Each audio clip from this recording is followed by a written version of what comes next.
Welcome students. शुरू करते हैं अपना नया वीडियो। और जहाँ तक हमने लास्ट वीडियो में छोड़ा था, लास्ट वीडियो में अगर आपने देखा हो तो लास्ट वीडियो हमने छोड़ा था दो separation of D orbitals in octahedral complexes. आज हम पढ़ेंगे separation of D orbitals in tetrahedral complexes. ठीक है, अब यहाँ पर समझना ज़रूरी है कि पिछला जो हमने समझा था वो समझा था ऑक्टाहेड्रल। ऑक्टाहेड्रल जो होता है वो होता है कोऑर्डिनेशन नंबर 6 के लिए। ठीक है, और टेट्राहेड्रल जो होता है that is related to coordination number 4। यानी यहाँ पर कितने लिगेंड्स आएंगे? यहाँ पर आएंगे लिगेंड्स 4 आएंगे। ये 4 लिगेंड के लिए एप्लीकेबल है। और जो कोऑर्डिनेशन नंबर 6 वाला था वो कोऑर्डिनेशन नंबर 6 का मतलब 6 लिगेंड्स वाला था। तो वहाँ पर ऑक्टाहेड्रल ज्योमेट्री थी, अष्टफलकीय कहते हैं उसको। और यहाँ पर separation of D orbital in tetrahedral complexes, इसमें चतुष्फलकीय कहते हैं इसको। चतुष्फलकीय मतलब क्या है? इसमें 4 फलक बनते हों। और ये किससे बनता है? ये बनता है लिगेंड नंबर 4, यानी 4 लिगेंड से बनता है। तो ऐसे कॉम्प्लेक्सेस जिसमें 4 लिगेंड आते हैं तो वहाँ पर डी ऑर्बिटल्स का सेपरेशन कैसे होता है? ठीक है, ये हमको अगर समझना है तो थोड़ा सा पिछले वीडियो को कंसीडर करना पड़ेगा, थोड़ा सा पिछला वीडियो देखना पड़ेगा। जैसा मैंने आपको पहले बता रखा है कि कितने डी ऑर्बिटल्स होते हैं। यहाँ पर 5 डी ऑर्बिटल्स होते हैं और पांचों D orbitals same energy level के होते हैं। 5 डी ऑर्बिटल्स हैं और 5 के 5 सेम एनर्जी लेवल के होते हैं, जिनकी नेमिंग होती है B X Y, B Y Z, B X Z, D X square minus Y square, D Z square. ये 5 डी ऑर्बिटल्स होते हैं। और इन पांचों जो डी ऑर्बिटल्स हैं इनका जो एनर्जी लेवल होता है वो सेम एनर्जी लेवल होता है। और जब यहाँ पर ये लिगेंड्स आते हैं, ठीक है, जब यहाँ पर ये लिगेंड्स आएंगे, कितने लिगेंड्स आएंगे? 4 लिगेंड्स आएंगे। तो ये 4 लिगेंड्स आएंगे तो ये यहाँ से इनको 2 एनर्जी लेवल में डिस्ट्रीब्यूट करेंगे, डिवाइड कर देंगे, सेपरेट कर देंगे। अब यहाँ पर क्या होता है, जैसा कि आपको पता है इनकी जो स्ट्रक्चर्स हैं वो कैसी होती है। इनकी जो स्ट्रक्चर्स हैं वो आपको बता रखा है कि यहाँ पर डी एक्स वाई की स्ट्रक्चर जो है, इसमें लोब जो होते हैं वो एक्स एक्सिस और वाई एक्सिस के बीच में होते हैं। और यहाँ पर अगर वाई एक्सिस और जेड एक्सिस है और इसके बीच में लोब्स हैं तो ये डी वाई जेड हो जाएगा। और यहाँ पर अगर लोब्स एक्स एक्सिस और वाई एक्सिस के बीच में है तो यहाँ पर ये डी एक्स जेड हो जाए, ये जेड एक्सिस, तो ये हो जाएगा डी एक्स जेड। और अगर एक्स एक्सिस और वाई एक्सिस पर लोब्स हैं, आप पिछली वीडियो में देख सकते हो, बताया गया था आपको, तो यहाँ पर ये हो जाएगा D X square minus Y square. और अगर जेड एक्सिस पर लोब्स हैं तो जेड एक्सिस पर लोब होने पर डी जेड स्क्वायर हो जाएगा। ठीक है, ये 5 डी ऑर्बिटल्स बताए हैं। अब बात क्या आती है, यहाँ पर कितने लिगेंड्स आ रहे हैं? ये जो 4 लिगेंड्स आते हैं यहाँ पर, ये आते हैं in between axis, in between axis, यानी यहाँ पर जो ये एक्सिस के बीच में से यहाँ से लिगेंड्स आएंगे। ठीक है, 4 लिगेंड इस तरीके से एंटर करेंगे यहाँ पर। अब देखिए यहाँ पर 4 लिगेंड जो है वो इन बिटवीन एक्सिस आ रहे हैं। तो यहाँ पर क्या होता है, यहाँ पर जो रिपल्शन है वो कौन से ऑर्बिटल्स फील करेंगे? यहाँ पर जो रिपल्शन होता है वो फील करते हैं ये 3 orbitals, D X Y, D Y Z, D X Z. क्यों फील करते हैं? क्योंकि यहाँ पर जो लिगेंड्स हैं उनके जो लोब्स हैं, जो उनके इलेक्ट्रॉन पेयर के ऑर्बिटल्स हैं, और डी ऑर्बिटल जो है वो एक दूसरे के बिल्कुल सामने हैं और ये रिपल्शन फील करेंगे। यहाँ पर जो लोब्स हैं वो एक्सिस के साथ लगे हुए हैं, एक्सिस पर है, और लिगेंड्स कहाँ से आ रहे हैं? इन बिटवीन एक्सिस आ रहे हैं, इसलिए यहाँ पर ये रिपल्शन कम फील करेंगे। ये ज़्यादा रिपल्शन फील करते हैं, ये रिपल्शन कम फील करते हैं। जो ज़्यादा रिपल्शन फील करेंगे वो शिफ्ट होंगे हायर एनर्जी लेवल में। तो यहाँ पर जो सेपरेशन ऑफ डी ऑर्बिटल है वो just opposite separation of D orbitals in octahedral complexes. यानी ऑक्टाहेड्रल कॉम्प्लेक्सेस के जो में जो डी ऑर्बिटल का सेपरेशन होता है उसके जस्ट अपोजिट होता है टेट्राहेड्रल में। ऑक्टाहेड्रल में ये दोनों रिपल्शन फील करते हैं क्योंकि उसमें लिगेंड्स आते हैं पैरेलल टू एक्सिस, यानी अलोंग विद एक्सिस, एक्सिस के साथ आते हैं। यहाँ पर टेट्राहेड्रल में जो लिगेंड्स हैं वो इन बिटवीन एक्सिस आ रहे हैं, इन बिटवीन एक्सिस आ रहे हैं, तो वहां पर जो dxy, dyz, dxz ये जो ऑर्बिटल्स हैं ये रिपल्शन फील करेंगे और ये शिफ्ट होंगे हायर एनर्जी लेवल में। यहाँ पर इस तरीके से तीन जो ऑर्बिटल्स हैं वो शिफ्ट होंगे dxy, dyz, dxz, और यहाँ पर नीचे आ जाएंगे dx² माइनस y² और dz²। ठीक है, अब यहाँ पर ये एनर्जी लेवल जो है ये T2 जी एनर्जी लेवल होता है और यहाँ पर ये जो एनर्जी लेवल है ये Eg एनर्जी लेवल होता है। ठीक है, और यहाँ पर इसको हम शो करते हैं डेल्टा टी से। Actually delta T is crystal field separation energy, इसको कहते हैं CFSE। लास्ट वीडियो में देखना आपको पूरा मिलेगा ये CFSE, इसको बोलते हैं crystal field separation energy. It is delta T and T represents tetrahedral structure. अगर O होता देन ऑक्टाहेड्रल स्ट्रक्चर। ठीक है, यहाँ पर ये जो सेपरेशन है ये किसके लिए, ये है टेट्राहेड्रल कॉम्प्लेक्सेस के लिए, जिसमें कि dxy, dyz, dxz ऑर्बिटल्स जो है वो हायर एनर्जी लेवल में शिफ्ट होते हैं और dx² minus y² dz² lower level में शिफ्ट होते हैं। ठीक है, तो यहाँ पर एक नंबर में डायग्राम पूछने को आता है, एक नंबर में डायग्राम पूछ सकता है कि जो separation of D orbital for tetrahedral complexes, draw it's diagram, इसका डायग्राम पूछ सकता है एक नंबर में। अब इसके बाद आता है कि यहाँ पर जब हम कॉन्फ़िगरेशन फिल करेंगे, इसमें इलेक्ट्रॉन्स फिल करेंगे, तो D1 कॉन्फ़िगरेशन के लिए हमारा क्या कॉन्फ़िगरेशन होगा, Eg और T2g। तो Eg में 2 ऑर्बिटल्स और T2g में 3 ऑर्बिटल्स, ये हम दिखा सकते हैं ऐसे करके। फर्स्ट ऑर्बिटल जाएगा लोअर एनर्जी लेवल में, फर्स्ट इलेक्ट्रॉन जाएगा, और सेकेंड इलेक्ट्रॉन जाएगा हायर लोअर एनर्जी लेवल में ही सेकेंड इलेक्ट्रॉन एंटर करेगा।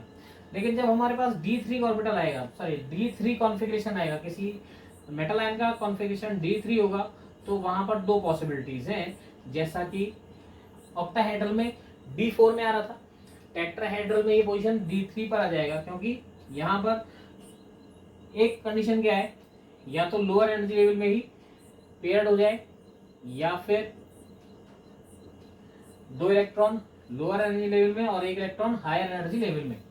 अब ये 2 कंडीशन हो गई D3 के लिए, ये और ये। अब यहाँ पर ध्यान देने वाली बात क्या है, इंपॉर्टेंट बात क्या है कि ये कंडीशन में यहाँ पर ये एप्लीकेबल नहीं होती। क्यों नहीं होती, केवल यही कंडीशन एप्लीकेबल होती है। क्यों होती है आप ये समझ सकते हो, जैसे हमने पिछली बार में बता रहा था कि यहाँ पर ये कंडीशन कब बनेगी, जब delta T greater than P होगा, यानी जब CFSE की वैल्यू P से ज्यादा होगी। अब P क्या होता है आप बोलोगे, P होता है पेयरिंग एनर्जी, जो पिछले वीडियो में आपको बताया था। ठीक है, यहाँ पर क्या याद रखना है कि ये जो स्ट्रक्चर बन रही है ये किससे बन रही है, लिगेंड नंबर 4 से, मतलब 4 लिगेंड से बन रही है। 4 लिगेंड आ रहे हैं, 4 लिगेंड आ रहे हैं, तो वहां पर वो सेपरेशन ज्यादा नहीं कर पाते, सेपरेशन ज्यादा नहीं कर पाते हैं, तो वहां पर ये क्लॉज, ये केस लागू नहीं होता, एप्लीकेबल नहीं होता। केवल वो केस कौन सा एप्लीकेबल होता है, delta T less than P, मतलब CFSE की वैल्यू P से कम है, यानी crystal field separation value, separation energy की वैल्यू कम है, यानी सेपरेशन कम हो रहा है। सेपरेशन कम हो रहा है तो वहां पर इलेक्ट्रॉन जो है वो हमेशा अनपेयर्ड रहने की कोशिश करेगा, वो पेयरिंग पर बिलीव नहीं करेगा, क्योंकि पेयरिंग एनर्जी ज्यादा है और आदमी नॉर्मल व्यक्ति भी वही काम करता है जिसमें उसकी एनर्जी कम लगी। हमेशा किसी भी काम को करेगा तो उसका प्रायोरिटी होगी कि उसकी एनर्जी कम लगे। ठीक है, तो यहाँ पर कंडीशन क्या है कि D3 हो, D4 हो, D5 हो, D6 हो, कुछ भी हो, कोई भी कॉन्फ़िगरेशन आ जाए, इलेक्ट्रॉन्स सिमिलर तरीके से बढ़ते चले जाएंगे। वहां पर दूसरी कंडीशन एप्लीकेबल नहीं होगी। क्यों नहीं होगी, क्योंकि डेल्टा टी की वैल्यू कभी भी पेयरिंग एनर्जी से ज्यादा नहीं हो सकती। डेल्टा टी की value CFSE for tetrahedral complexes is always lower than pairing energy. इसीलिए यहाँ पर इलेक्ट्रॉन की पेयरिंग पॉसिबल नहीं है। सेपरेशन कर देंगे लिगेंड्स, लेकिन इलेक्ट्रॉन्स की फिलिंग नॉर्मल हुंड रूल से होती रहेगी, यानी जब तक कि हर ऑर्बिटल में एक एक सिंगल इलेक्ट्रॉन फिलअप नहीं होगा तब तक इलेक्ट्रॉन की पेयरिंग कंप्लीट नहीं होगी। ठीक है, तो ये हमारा जो सेपरेशन ऑफ डी ऑर्बिटल्स था वो किसके लिए था, टेट्राहेड्रल कॉम्प्लेक्सेस के लिए था। अब इसके आगे चलते हैं अगले टॉपिक पर। अगला टॉपिक अपना colours of complexes, important topic है, इसमें से एक आध क्वेश्चन जरूर आता है बोर्ड में। ठीक है, कलर्स ऑफ कॉम्प्लेक्सेस को देखते हैं। तो कलर्स ऑफ कॉम्प्लेक्सेस में कॉम्प्लेक्स भी कलर शो करते हैं, और एक बेसिक फंडा जो इसमें आपको क्या याद रखना है, दो तीन बातें हैं जिससे आप किसी भी क्वेश्चन को हिट कर सकते हो। यहां पर बात करते हैं कलर्स ऑफ कॉम्प्लेक्सेस। ठीक है, यानी संकुलों के रंग, उपसय संयोजी यौगिकों के रंग, यानी कि उपसय संयोजी यौगिक या कॉम्प्लेक्स जो है वो कलर भी शो करते हैं। ठीक, कलर शो करने का मेन रीजन, यहां पर मेन रीजन क्या है, unpaired electron in free D orbitals, unpaired electron in D orbitals. ये कहानी अगर याद है तो कहानी समझ में आती है। ठीक, मतलब क्या है, यहां पर जो कॉम्प्लेक्सेस हैं वो कलर शो करते हैं, उसके लिए रीजन होता है unpaired electron in D orbitals and D dash B transition. D dash B transition क्या होता है, एक्चुअली क्या है कि एक नॉर्मल प्रोसेस क्या होती है कि जब भी हम कोई कॉम्प्लेक्स को देखते हैं तो अगर कलर शो करता है तो कलर शो करने का रीजन क्या है, कलर शो करेगा, और कलर शो तभी करेगा जबकि वो एक लाइट में हम एक्सपोज करेंगे। मतलब क्या है, लाइट में देखेंगे तभी कलर दिखेगा हमको। लाइट में कलर क्यों दिखता है, लाइट में कलर इसलिए दिखता है क्योंकि उस कॉम्प्लेक्स में जो मेटल आयन है, उस मेटल आयन के डी ऑर्बिटल में क्या होगा, अनपेयर्ड इलेक्ट्रॉन होगा, और वो अनपेयर्ड इलेक्ट्रॉन एनर्जी एब्जॉर्ब करेगा। वो एनर्जी कहाँ से मिलेगी उसको, उस पर जो व्हाइट लाइट हम थ्रो कर रहे हैं, व्हाइट लाइट जब उस पर जा रही है तो वो व्हाइट लाइट जो है, व्हाइट लाइट का मतलब ये नहीं कि हमने उसको एलईडी से लाइट दी है या रॉड से लाइट दी है। व्हाइट लाइट का मतलब सनलाइट हो सकता है, नॉर्मल लाइट हो सकती है, उसको हम व्हाइट लाइट कहते हैं। White light is consist of 7 colours. White light में 7 कलर्स होते हैं। यहाँ पर बात यह है कि जब भी कोई कॉम्प्लेक्स को हम लाइट में शो करते हैं, लाइट में एक्सपोज करते हैं, लाइट में रखते हैं, तो वहां पर वो जो है लाइट से एनर्जी एब्जॉर्ब करता है, और वो एनर्जी पार्टिकल से एनर्जी लेकर के अपने लोअर एनर्जी लेवल से हायर एनर्जी लेवल में शिफ्ट होता है। अब लोअर एनर्जी लेवल से हाई एनर्जी लेवल में शिफ्ट होगा तो वहां से वो फिर एनर्जी रिलीज करके वापस अपने लोअर एनर्जी लेवल में शिफ्ट होगा। मतलब क्या है, सीधी सी बात है, अगर हम एनर्जी एब्जॉर्ब करते हैं तो फिर हम एनर्जी को रिलीज भी करेंगे। ऐसा नहीं है कि एनर्जी हमने एब्जॉर्ब कर ली तो हम फ्री हो गए, अब हमको एनर्जी की जरूरत नहीं है, ऐसा नहीं होता। आपको पता है, हम दिन भर में 2 बार 3 बार लंच डिनर ब्रेकफास्ट कुछ भी करते हैं, मतलब 3 बार खाना खाते हैं। क्यों खाते हैं, क्योंकि हमको एनर्जी चाहिए। अब कहोगे एनर्जी तो मिल गई, पर एनर्जी मिल गई तो हमने खर्च भी तो करी। ऐसे ही यहाँ पर कोई भी इलेक्ट्रॉन जब सनलाइट से, व्हाइट लाइट से एनर्जी ऑब्जर्व करता है तो वो एक्साइटेड हो जाता है, एक्साइटेड होकर के हायर एनर्जी लेवल में शिफ्ट होता है, और हायर एनर्जी लेवल में जाकर के वहां से वो एब्जॉर्ब एनर्जी को रिलीज करता है। रिलीज करने पर उसकी जो एनर्जी रिलीज होती है वो हम तक पहुंचती है, और वो हमको शो होती है विजिबल लाइट में। जो हम रंग देखते हैं वो उस इलेक्ट्रॉन के द्वारा रिलीज एनर्जी होती है, जो कि हमको विजिबल रेंज की लाइट में दिखाई देती है। विजिबल रेंज की लाइट का मतलब जो विबग्योर हमको दिखाई देता है, विबग्योर में 7 कलर्स होते हैं, तो वहां पर इलेक्ट्रॉन जब एनर्जी रिलीज करेगा तो वो एनर्जी रिलीज होगी उस विजिबल लाइट की रेंज में, जिससे कि हमको कोई भी कॉम्प्लेक्स कलरफुल दिखाई दे सकता है। इसका मतलब क्या है, इस प्रोसेस को ही हम क्या कहते हैं, डी ट्रांजिशन। एग्जांपल से समझते हैं। फॉर एग्जांपल कि TiH2O whole 6 Cl3 is purple. ये पर्पल है। क्यों है पर्पल, एक्चुअली यहां पर आप देखो, अगर ये देखो, ये भी पूछ सकता है, या फिर ये पूछ सकता है TiH2O whole 6 3 positive, is purple. कहने का मतलब क्या है, पर्पल या वायलेट, ये वायलेट पूछ सकता है, कोई भी कलर पूछ सकता है, ठीक है। कोई भी कलर का मतलब ये नहीं कि उसके मन में जो आ रहा है वो पूछ रहा है, वो उसको पता होगा, वो उसी कलर को यहाँ रखेगा। अगर ये ग्रीन शो करेगा तो ग्रीन पूछेगा, अरे मतलब जो भी कलर शो करेगा उसका। हम एक एग्जांपल दे रहे हैं। अब ये पूछ रहे हैं कि ये वायलेट क्यों है, तो यहाँ पर हमको पहले देखना पड़ेगा मेटल कौन है। यहाँ मेटल हमारे पास क्या है, Ti, और Ti का कॉन्फ़िगरेशन होता है Ar 3d2 4s2। अब Ti पर कितना चार्ज है, 3 पॉजिटिव। आपको कई बार बता चुका है कि चार्ज कैसे निकालते हैं, वो मैं बता चुका हूँ। S2 यहाँ पर न्यूट्रल है, तो यहाँ पर इस पूरे कॉम्प्लेक्स पर जो चार्ज होगा वो इस मेटल का चार्ज होगा। अब Ti पर कितने पॉजिटिव है, Ti पर 3 पॉजिटिव है, यानी 3 इलेक्ट्रॉन रिलीज करेगा। इसमें 2 जाएंगे S में से और 1 जाएगा 3d में से, तो यहाँ पर इसका कॉन्फ़िगरेशन बचेगा 3d1 4s0। अब यहाँ पर d में कितने इलेक्ट्रॉन्स हो गए, d में यहाँ पर हो गए 1 इलेक्ट्रॉन, सिंगल इलेक्ट्रॉन, ये 3d में, ठीक है। अब ये किसका कॉन्फ़िगरेशन है, Ti का, लेकिन Ti के साथ कौन प्रेजेंट है यहाँ पर, H2O। और H2O यहाँ पर क्या काम कर रहा है, ये क्या है, H2O है यहाँ पर लिगेंड, और लिगेंड आएगा तो d ऑर्बिटल कहाँ शिफ्ट होंगे, d ऑर्बिटल ट्रांसफर होंगे 2 एनर्जी लेवल में।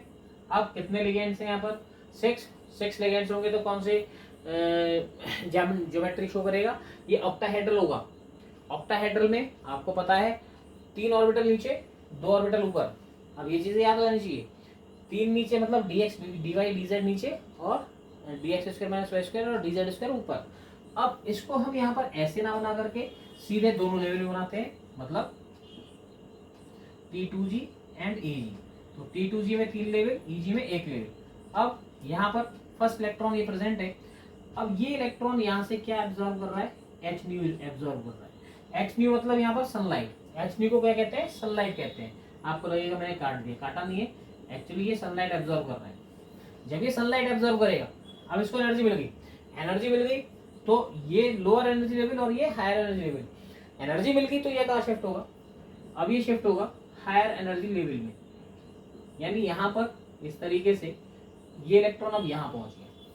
अब ये लोअर एनर्जी लेवल से कहाँ पहुंच गया, हायर एनर्जी लेवल में। इसी प्रोसेस को क्या कहते हैं, डीडी ट्रांजिशन कहते हैं। यहाँ पर ये प्रोसेस जो है इसको ही बोलते हैं हम डीडी ट्रांजिशन। और इस ट्रांजिशन में क्या हुआ, एनर्जी लेवल से हाई, लो एनर्जी लेवल से हाई एनर्जी लेवल में गया। हाई एनर्जी लेवल में जब गया ये, तो अब यहाँ से वापस नीचे आएगा अपने पेरेंट एनर्जी लेवल में, तो ये एनर्जी रिलीज करेगा। और वो एनर्जी जो रिलीज करेगा वो किस कलर की शो होगी, हमको वायलेट कलर की शो होगी। तो इस तरीके से ये कलर शो करता है। अब एक क्वेश्चन क्या आता है कि this compound is violet where as PiCl3 is colourless. ये कलरलेस है, TiS2O6Cl3 वायलेट है और TiCl3 कलरलेस है। क्यों, इसका रीजन क्या है, इसका रीजन ये है क्योंकि यहाँ पर क्या प्रेजेंट है, लिगेंड्स, और लिगेंड्स क्या करते हैं, वो d ऑर्बिटल को 2 एनर्जी लेवल में सेपरेट करते हैं।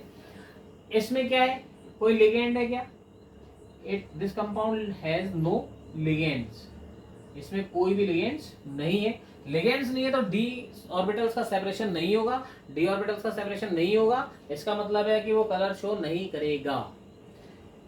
ये एक कंडीशन है कि अगर किसी कॉम्प्लेक्स में लिगेंड्स नहीं है तो वो कलर शो नहीं करेगा। लिगेंड्स होने पर d ऑर्बिटल सेपरेट होंगे तो 2 एनर्जी लेवल बनेंगे, 2 एनर्जी लेवल बनेंगे तो लोअर एनर्जी लेवल से हायर एनर्जी लेवल में इलेक्ट्रॉन शिफ्ट होगा तो कलर शो होगा। अब एक बात क्या कि अगर यहाँ पर शर्त क्या है कि d ऑर्बिटल्स में क्या होना चाहिए, अनपेयर्ड इलेक्ट्रॉन। अब बात आती है स्कैंडियम 3 पॉजिटिव की। स्कैंडियम 3 पॉजिटिव का कॉन्फ़िगरेशन होता है Ar 3d0 4s0। यहाँ पर 3d में कितने इलेक्ट्रॉन्स हैं, 0, कोई इलेक्ट्रॉन नहीं है। तो जो स्कैंडियम के कंपाउंड्स हैं, कंपाउंड्स ऑफ स्कैंडियम, ये कलरलेस होंगे। कैसे होंगे, कलरलेस होंगे। इसी तरीके से Zn 2 पॉजिटिव, इसका कॉन्फ़िगरेशन होगा Ar 3d10 4s0। इसका कॉन्फ़िगरेशन कैसा है, 3d10 फुल्ली फिल्ड, ठीक है। तो इसके भी जो कंपाउंड्स होंगे वो भी कलरलेस होंगे या वाइट होंगे। कैसे होंगे, कलरलेस। व्हाइट कोई कलर नहीं होता है, ध्यान रखना, व्हाइट और ब्लैक कोई कलर नहीं होता, वो कलरलेस में आता है। तो अगर डी ऑर्बिटल में कोई इलेक्ट्रॉन नहीं है या डी इलेक्ट्रॉन फुल्ली फिल्ड है डी ऑर्बिटल, तो वहां पर वो दोनों ही कैसे होंगे, वो दोनों ही कलरलेस होंगे। अब यहाँ पर एक क्वेश्चन आता है कि Ti2 positive is green and Ti4 positive is colourless. ठीक है, Ti2 positive green, Ti4 positive colourless. क्यों? तो देखिए Ti का कॉन्फ़िगरेशन यहाँ पर लिख रखा है हमने, Ti22 3d2 4s2। अब ये किस में कन्वर्ट हो रहा है, 4 पॉजिटिव में। तो Ti4 पॉजिटिव का कॉन्फ़िगरेशन क्या हो जाएगा, Ar 3d0 4s0, 3d0 4s0। D में कितने इलेक्ट्रॉन्स, नो इलेक्ट्रॉन्स, कोई इलेक्ट्रॉन नहीं है। इसका मतलब क्या है, ये इसका मतलब कि ये कलरलेस है जो दिखाई दे रहा है। Ti2 पॉजिटिव होगा, 2 पॉजिटिव होगा तो इसका कॉन्फ़िगरेशन होगा Ar 3d2 4s0। यहाँ डी में कितने इलेक्ट्रॉन्स हैं, 2 इलेक्ट्रॉन्स हैं जो कि अनपेयर्ड होंगे, तो ये कलर शो करेगा। ठीक है, शर्त यही है कि ये तभी शो करेगा जब इसमें लिगेंड्स होंगे। लिगेंड्स होंगे तो 2 एनर्जी लेवल बनेंगे, 2 एनर्जी लेवल बनेंगे तो एनर्जी एब्जॉर्ब करके लोअर एनर्जी लेवल से हायर एनर्जी लेवल में शिफ्ट होगा, वहां से कलर शो करेगा। लिगेंड्स नहीं होंगे तो कलर शो नहीं करेगा। ये एक सिंपल सा लॉजिक है। अब इसी तरीके से एक क्वेश्चन आता है कि CuSO4 pentahydrate, copper sulphate pentahydrate is blue in colour, whereas anhydrous copper sulfate is white। यानी एनहाइड्रस कॉपर सल्फेट जो है जिसमें वाटर नहीं है वो व्हाइट है, और कॉपर सल्फेट पेंटाहाइड्रेट वो कैसा है, ब्लू है। तो यहाँ पर भी वही लॉजिक है कि यहाँ पर 5s2 जो है लिगेंड्स के इक्वल बिहेव करेंगे। कॉपर सल्फेट पेंटाहाइड्रेट में जो वाटर मॉलिक्यूल्स है वो लिगेंड्स के इक्वल बिहेव करेंगे, और लिगेंड्स होंगे तो वो कैसा कलर शो करेगा, ब्लू कलर शो करेगा। लेकिन अगर हीट कर देंगे तो ये वाटर मॉलिक्यूल रिलीज हो जाएंगे और वहां से क्या बन जाएगा, ये व्हाइट हो जाएगा। ठीक है, यहाँ पर ये भी ध्यान रखना है कि ऐसे भी पूछ लेता है question, what happens when copper sulphate pentahydrate is heated. जब कॉपर सल्फेट पेंटाहाइड्रेट को हीट करते हैं तब क्या होता है, जब कॉपर सल्फेट पेंटाहाइड्रेट को हीट करते हैं दैट वुड बी कलरलेस। वो कलरलेस हो जाएगा। क्यों हो जाएगा, क्योंकि उसमें से क्या रिलीज हो जाएगा, वाटर मॉलिक्यूल रिलीज हो जाएगा जो कि लिगेंड है, और लिगेंड की प्रेजेंस में ये किस कलर का शो होता है, ब्लू कलर का शो होता है। ठीक, यहाँ तक की बात अब हम रखते हैं। इसके बाद नेक्स्ट टॉपिक में अपना ये चैप्टर फिनिश हो जाएगा। ठीक है, अगर कंटेंट में कोई दिक्कत है, कोई प्रॉब्लम है, किसी टाइप का कोई क्वेश्चन है तो प्लीज़ कमेंट सेक्शन में आइए, कमेंट्स कीजिए। और अगर वीडियो पसंद आता है, कंटेंट अच्छा लगता है तो प्लीज़ शेयर कीजिए, चैनल को सब्सक्राइब कीजिए और लाइक कीजिए। ठीक है, मिलते हैं अपने नेक्स्ट वीडियो में।